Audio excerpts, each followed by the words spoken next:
গেটে গেছে এবং হচ্ছে শ্যামল দাদা কিন্তু আস্তে আস্তে টেনে মাছটা তুলতেছে। তো এটা সবার কাছে কেমন লাগতেছে অবশ্যই অবশ্যই কমেন্ট বক্সে কমেন্ট করে যাবেন।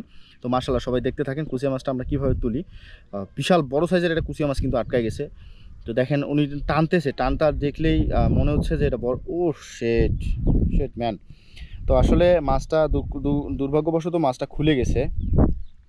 বড়শিটা আসলে একটু পাকায় নিছে। তো দেবাস ভাই আপনি একটু ওয়েট করেন, আপনাকে বড়শি দেখাবো, একটু ওয়েট করে থাকেন।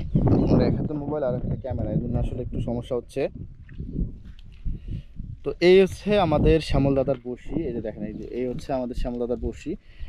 এই বড়শি দিয়ে, এই বড়শিটা হচ্ছে যে বোয়াল মাছ ধরার যে বড়শি, এই বড়শিটার মাথা কেটে এই ধরনের বড়শি তৈরি করা হয় এবং পরবর্তীতে এটা আসলে অনেক দিন যাবৎ একটা সুতা পাকাইতে হয়। মানে একদিনে এটা হয় না, দুইজন তিনজন মিলে কিন্তু এভাবে সুতা করে তারপরে পাকাইতে হয়। তারপরে হচ্ছে এটা তৈরি করে খুব মজবুতভাবে তৈরি করতে হয়, কারণ কুচিয়া মাছের যে টান, এটা আসলে শিকারীরা ছাড়া এটা বলতে পারবে না। আর যারা দেখছে এবং সে খুব মনোযোগ সহকারে যারা দেখছে তারাই শুধু বলতে পারবে। ইউসুফ, আসসালামু আলাইকুম। ওয়ালাইকুম আসসালাম। কেমন আছেন ইউসুফ ভাই? কোথা থেকে দেখছেন আপনি একটু কমেন্ট বক্সে কমেন্ট করে যাবেন।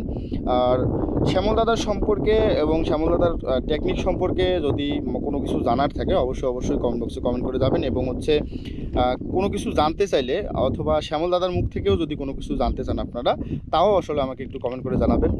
আমি দীর্ঘ 7 থেকে 8 মাস পরে আজকে লাইভে আসছি, কারণ হচ্ছে আমার একটু প্রবলেম হয়ে গেছিলো। পেজটা আমার এক প্রতারক ভাই আমার নিয়ে নিছিল, যিনি কিনা আমাদের সাথেই কাজ করতেছিল লাস্ট পর্যন্ত হচ্ছে আমাদের পেজ উনি নিজেই দাবি করছিল। এই জন্য আসলে একটু সমস্যার কারণে আমি লাইভ করতে পারি নাই।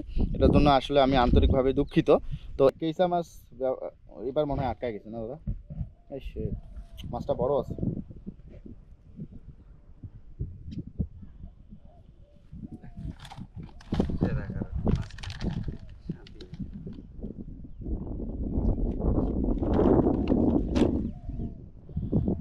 নব ভাই কমেন্ট করছেন, হাই হ্যালো ভাইয়া, কোথা থেকে দেখছেন আপনি একটু কমেন্ট বক্সে কমেন্ট করে যাবেন। যারা যারা শ্যামল দাদার ভিডিও প্রতিনিয়ত দেখেন, আজকে যারা যারা শ্যামল দাদাকে লাইভে দেখছেন, কেমন লাগতেছে সবার একটু কমেন্ট বক্সে কমেন্ট করে যাবেন যে কেমন লাগতেছে। আজকে মন থেকে কমেন্ট করবেন যে শ্যামল দাদার লাইভ কুচিয়া মাছ ধরা আপনাদের কাছে কেমন লাগতেছে। সে মানে আমরা মাঠে এসে কি করি, কিভাবে কুচিয়া মাছ ধরি, কোন পদ্ধতি, কোন টেকনিক অবলম্বন করে কুচিয়া মাছ ধরি, সেটা আজকে আপনাদেরকে সরাসরি আমি দেখাবো। তো আমি বর্তমান আসি হচ্ছে উত্তরবঙ্গের নামকরা একজন শিকারীর সাথে, যিনি কিনা হচ্ছে অফ টাইম অন টাইম দুই সিজনেই কিন্তু মাছ ধরতে পারে। তো আমরা এখন কিন্তু প্রত্যেকটা শিকারই কিন্তু বাসায়, কারণ মাছ ধরা এখন খুব বেশি একটা পাওয়া যায় না। তো এই অফ টাইমের মধ্যেও কিন্তু আমরা আজকে মাছ ধরার জন্য চলে আসছি। শ্যামল দাদা কিন্তু অলরেডি একটা মাছ ধরে ফেলছে, যদিও আসলে এখন আসলে মাছ হালকা, কারণ মাছ আসলে ওইভাবে টোপ খায় না অথবা হাত দিয়ে ধরা যায় না। প্রত্যেকটা জায়গায় হচ্ছে পানি বেশি হয়ে গেছে, তো এই জন্যে আসলে মাছটা ধরা খুব কষ্টসাধ্য হয়ে দাঁড়াচ্ছে। তো সেগুলোদেরকে দেখাবো যে কত বড় মাছ শ্যামল দাদা তুলে নিয়ে আসে। ও মাশাআল্লাহ, ও বিগ সাইজ ভাই, মাশাআল্লাহ বিগ সাইজের এটা মাছ। এ হচ্ছে শ্যামল দাদার দ্বিতীয় শিকার আজকের। দাদা একটু মাছটা দেখান। এ হচ্ছে মাছটা কত হবে দাদা? 300 গ্রাম। 300 গ্রাম। তো এখনকার যে মাছগুলা সেগুলোর আসলে একটু ওয়েট কম, কারণ হচ্ছে খুব বেশি একটা পাওয়া যায় না।